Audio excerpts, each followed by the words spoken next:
Nous allons maintenant décrire le cœur droit. Le cœur droit est constitué de l'atrium droit et du ventricule droit. Il reçoit le sang désaturé et le renvoie dans la circulation pulmonaire. Il s'agit de cavités à basse pression, environ 15 mm de mercure dans le tronc de l'artère pulmonaire et 0 à 5 mm de mercure dans l'atrium droit, où on mesure la pression veineuse centrale. Nous allons donc décrire successivement l'atrium droit ou oreillette droite et le ventricule droit. Vous avez ici une vue du cœur que nous avons déjà décrite, mais avec le retrait de la paroi externe de l'atrium droit et de celle du ventricule droit. Voici un dessin très schématique montrant l'organisation de l'atrium droit, un autre dessin montrant le flux sanguin, et enfin deux images de dissection montrant l'atrium droit et le ventricule droit. Alors, l'atrium droit, que l'on voit ici, forme le bord droit du cœur. Il reçoit la veine cave supérieure et la veine cave inférieure, ainsi que le sinus coronaire qui ramène à l'oreillette droite le sang veineux du cœur. On le compare à une boîte à 6 faces. La face externe est celle qui est ouverte sur le schéma. L'atrium droit se prolonge par une expansion qui vient en avant de l'aorte ascendante, qui est l'auricule droit. Il faut donc décrire pour l'atrium droit 6 faces ou 6 parois, une paroi interne, une paroi supérieure, une paroi inférieure, postérieure, une paroi antérieure qui comprend l'orifice atrio-ventriculaire avec la valve tricuspide, et la paroi externe qui est ici ouverte pour laisser entrevoir l'intérieur de l'atrium. La paroi interne de l'atrium droit est constituée du septum interatrial. On y décrit principalement une fosse ovale surmontée par un petit repli que l'on nomme le limbe de la fosse ovale, anciennement appelé l'anneau de Vieux-Sens. Avant la naissance, la fosse ovale est ouverte dans l'atrium gauche, ce qui permet au sang oxygéné, arrivant par la veine cave inférieure, de pénétrer directement dans l'atrium gauche, court-circuitant ainsi les poumons qui ne sont pas encore fonctionnels. À la naissance, la fosse ovale se ferme. Si elle persiste, il existe une communication interatriale qui est pathologique.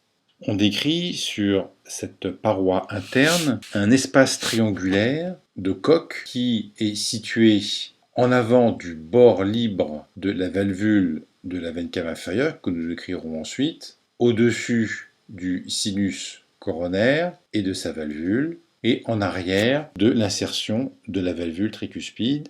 C'est un espace triangulaire dans lequel nous verrons se trouve le nœud atrio-ventriculaire. La paroi externe qui est ici ouverte présente des striations musculaires qui sont les muscles pectinés responsables lors de leur contraction de l'expulsion du sang dans le ventricule droit. La paroi supérieure de l'atrium droit est marquée par deux orifices. L'orifice de la veine cave supérieure qui est à cheval sur la paroi supérieure et la paroi postérieure, comme on le voit ici, et l'orifice de l'auricule droit. La veine cave supérieure n'est pas pourvue de valvule, contrairement à la veine cave inférieure. Cet orifice fait environ 2 cm de diamètre. Il est en arrière de l'auricule droit, qui joue un rôle de réserve sanguine. La paroi inférieure est marquée par la présence de deux orifices.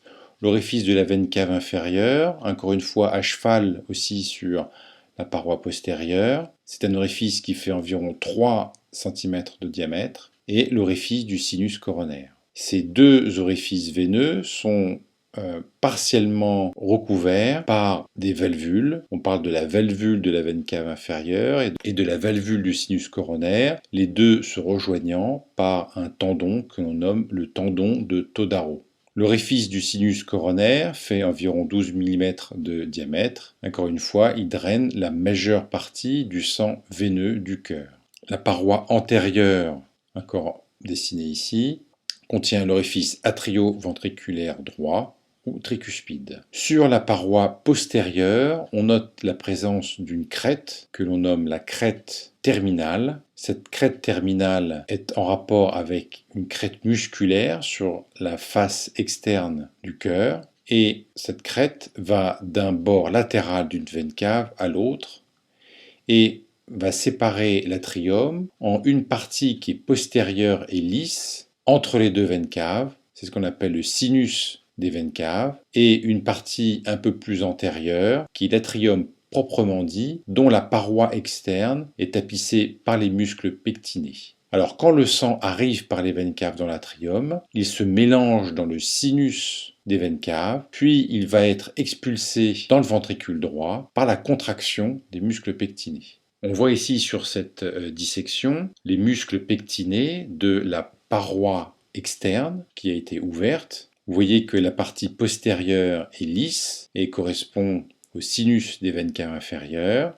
On retrouve ici probablement la fosse ovale et puis le tendon de Todaro qui rejoint la valvule du sinus coronaire et de la veine cave inférieure. Le ventricule droit. Le ventricule droit a une forme pyramidale, triangulaire, avec trois parois. Une paroi antérieure, c'est celle qui a été enlevée sur ce schéma. Une paroi inférieure, qui va jusqu'à la ligne pointillée, représentée ici. Et une paroi septale, commune avec le ventricule gauche. Il existe un sommet et une base, représentée par l'orifice atrio-ventriculaire droit. La paroi antérieure, qui a été retirée, est sternocostale. Elle forme le bord droit et la majeure partie de la face antérieure du cœur. Elle est située entre les sillons interventriculaires antérieurs et le sillon atrio-ventriculaire droit. La paroi septale est convexe et correspond au septum interventriculaire. On note plusieurs reliefs, notamment une crête supraventriculaire ou éperon de Wolff, qui sépare le cône artériel du tronc pulmonaire du reste du ventricule. Nous verrons plus tard que cette paroi septale est divisée en une portion antérieure épaisse, qui est la portion musculaire, et une portion postérieure plus fine, qui est la portion membraneuse, qui va jusqu'à la base du ventricule. D'autre part, cette paroi septale est interventriculaire sur sa partie antérieure. Sur sa partie postérieure, elle est interatrio-ventriculaire et on verra sur les coupes qu'elle sépare les atriums droits du ventricule gauche, expliquant la possibilité de communication entre ces deux cavités. La limite entre ces deux zones est la zone d'insertion de la valve tricuspide. Enfin, la paroi inférieure est ici représentée. À l'intérieur du ventricule existent des saillies musculaires que l'on nomme des colonnes charnues, qui peuvent être de premier, deuxième ou troisième ordre. Les colonnes charnues de premier ordre sont des muscles papillaires ou piliers musculaires qui vont donner naissance à des cordages tendineux qui vont se terminer sur le bord libre des cuspides de l'orifice atrio-ventriculaire droit. Les colonnes charnues de deuxième ordre sont fixées à la paroi par leurs extrémités. Il y en a une principalement qui est le trabécule septo-marginal allant de la paroi antérieure à la paroi septale. C'est donc un muscle papillaire de deuxième ordre relié non pas au cordage valvulaire mais à la paroi par ses deux extrémités. On verra plus tard que des éléments importants du système cardionecteur cheminent à l'intérieur du trabécule septo-marginal. Enfin, les colonnes charnues de troisième ordre sont de simples saillies musculaires. On voit sur cette ouverture du ventricule droit un muscle papillaire, d'où probablement le muscle papillaire antérieur, d'où partent des cordages tendineux reliant ce muscle à une cuspide antérieure.